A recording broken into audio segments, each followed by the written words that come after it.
pamasahe, pampatibay ng katawan. 2,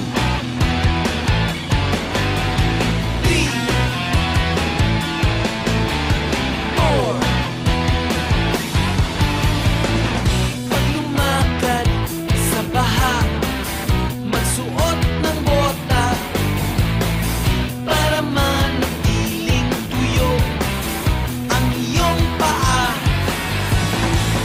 Pag lumakad sa dilim, magbaon ng flashlight para di ka maligaw at lamunin ang mamaw.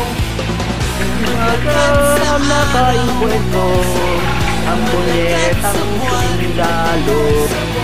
Tipid sa pamasahe, pampatibay ng katawan. Lapit mo, ilapit mo. Ano yung gamitin ng kalabitan? Bumubulo! Mag-start kayo. La